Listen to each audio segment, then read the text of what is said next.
Hey guys, what is up? It is me, Pagey, here once again with another video on, well, DC films, but just specifically Superman. So, while Superman, obviously formerly known as Superman Legacy, has been filming for a while now, and when I say a while, not like a year, but what, two months? Or is it? I don't know. It's been filming for a bit though. Like, they filmed for at least a decent amount. We haven't really gotten any set photos or any major set photos or major photos in general outside of the suit reveal for Superman, which even then was like, you know, him sitting down, so it didn't reveal a ridiculous amount of it, and it was just a suit reveal for the most part. And of course, we did get some shots of the engineer character, which if we're being 100% honest, no one really cared about, and people were just sort of pretending to care because it was just the crumbs at the time. Like when you're getting nothing and you get some crumbs, those crumbs are massive and they're very important.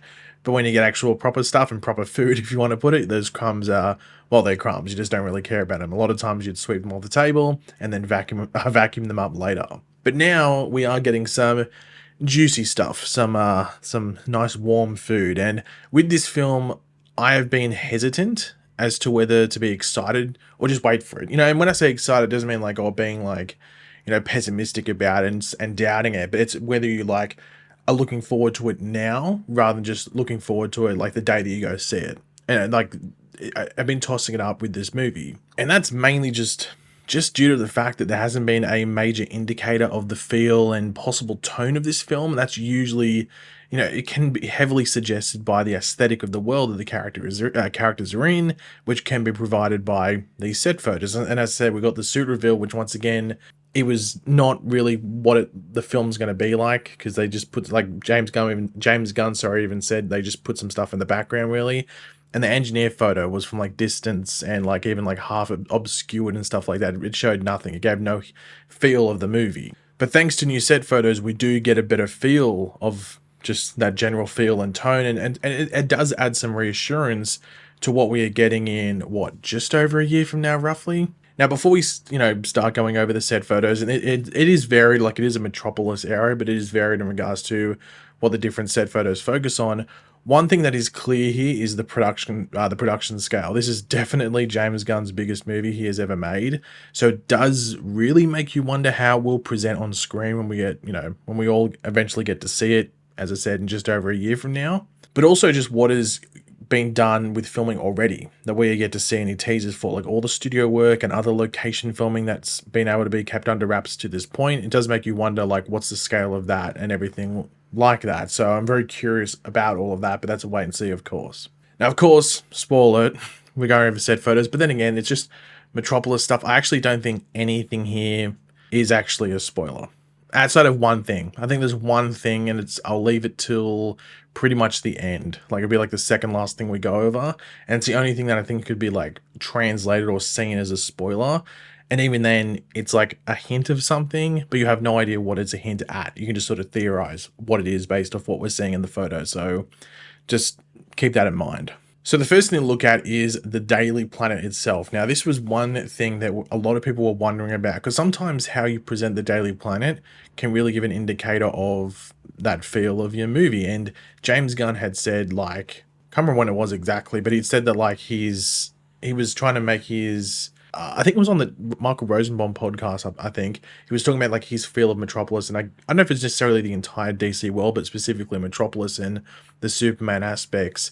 Obviously, especially of this film, would be on par like the animated stuff and even stuff you see in the comics, and sort of feel a bit out of this world. Like, it doesn't feel like it's set here, like it feels a bit different. And really, this first look at the Daily Planet does give these hints. It really reminds me of the Smallville Daily Planet, even I think the one in Superman and Lois to an extent, and even the one from so like Smallville, the Arrowverse one, and even the Superman Lois one, and also the Superman Returns one. So I think it's maybe more similar to Superman Returns, but that filmed in Australia, so they're not using like a similar location or anything like that. So they're using an actual building, and they're just changing the outside aesthetic of it to fit the Daily Planet. But as you can see here, it's got the globe at the front. It's also been confirmed that the globe will be at the top of the building as well. And you might be wondering why it's such a big deal to do this and why everyone's going on about it. Well, in the DCEU, this wasn't the case. The Daily Planet was just a random building So that's why people are sort of making a big deal about it, at least in comparison to like the previous movie universe and what the Daily Planet was there to what it is now. But it's not that different compared to some of the other stuff, especially on TV and even Superman Returns. This does fall in line with how the Daily Planet's been represented in film of recent and all in live action of recent, might I say. But it's good to see that James Gunn's still going down that route, and you can see it has a bit of a retro feel and everything to it, which is also good to see. Now, there were some shots of like the innards, sounds weird using that term, but like the indoor area of this building.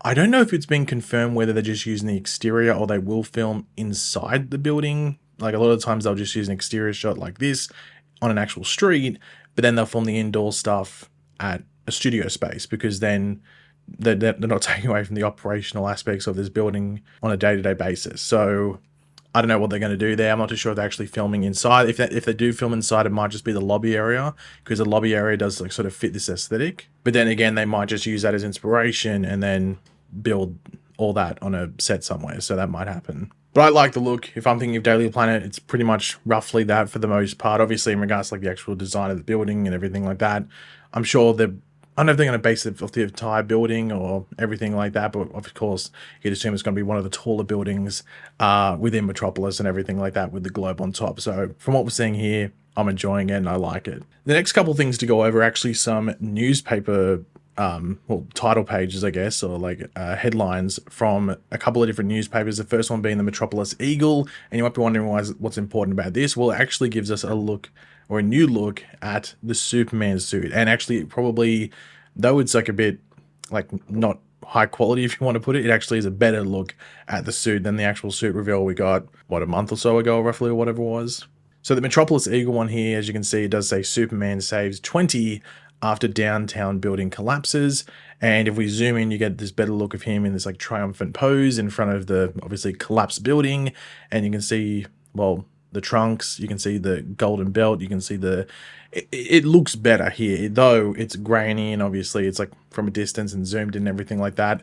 This is a better suit reveal, or better look at the suit than the actual suit reveal. So it makes you wonder why we didn't get something like that. I would have taken that photo in front of the broken building or the destroyed building and everything like that. That's better. So hopefully, I'm sort of hoping we get a look at that. And you can see he has the Superman curl in the middle and everything. I think in the one where he's sitting down on the couch, it's like on this, like right on the side. It's like all the way over to the side. But here you can see he has the curl, the classic Superman curl, right in the middle of his forehead. So it's a bit of a change there.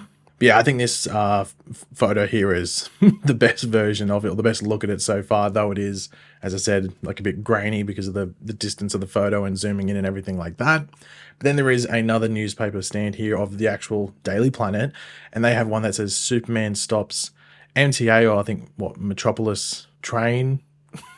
What would MTA be?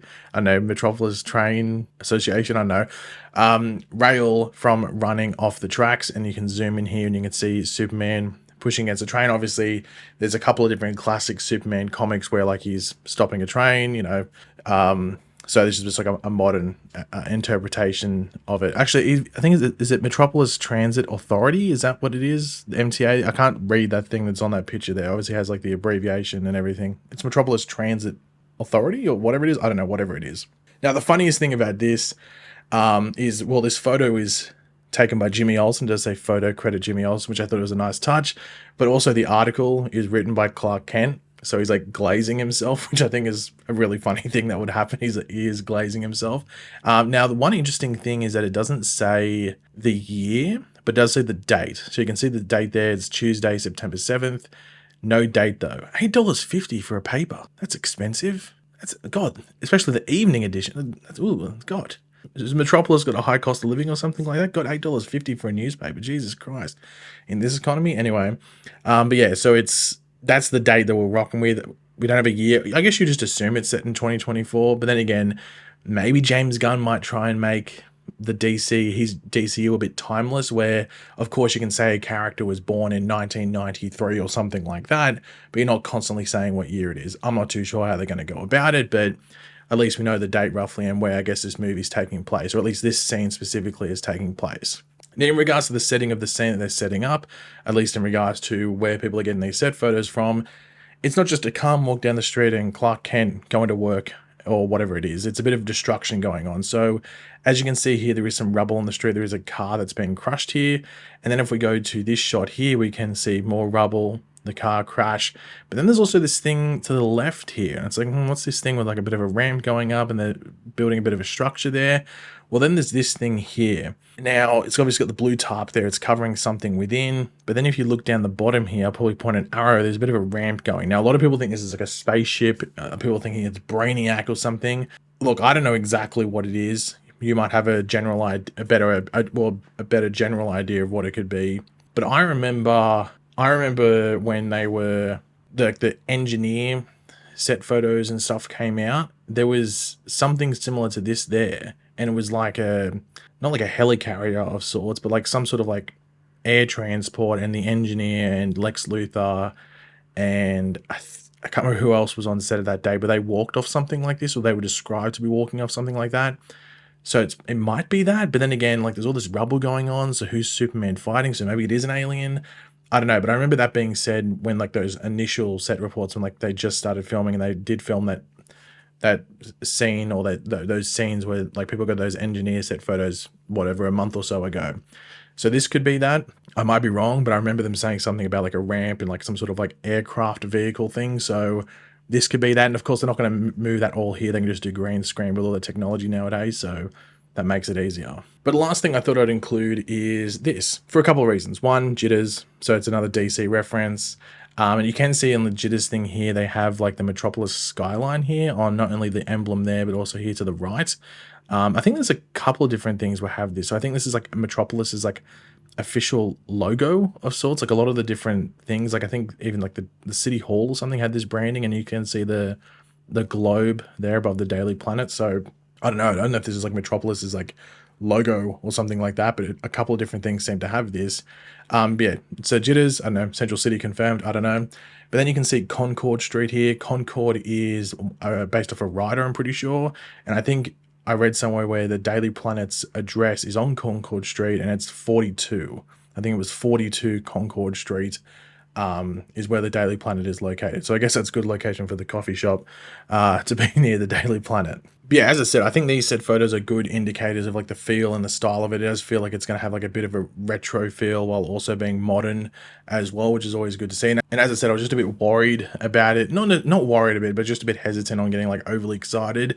But this makes me a bit more reassured about the feel of it, and I'm excited for everything that we're seeing here. So I'm assuming there's going to be more photos from this, because these have been coming out over the past like 2 or 3 days roughly as they've been setting it up, and they haven't even filmed there, I don't think, yet. So I'm sure there'll be more to come out over the next handful of days. Hopefully it's nothing too spoilery. That's any only concern. But I think if there was anything that would be major spoilery stuff, I think they'd probably try and keep it a bit more contained. But it's hard when you're filming in a big city, because they are filming in like downtown Cleveland for this. So it's a functioning city, so it can be hard, I guess. But yeah, guys, thanks for watching. Hopefully you enjoyed the video. If you did, be awesome if you drop a like and show support. Let me know in the comment section down below your various thoughts and everything we went over in this video. Are you more excited for Superman based off this? Doesn't really change your mind. Any theories, let me know. And of course, if you are new to the channel, make sure to subscribe. I'll catch you guys later. Goodbye.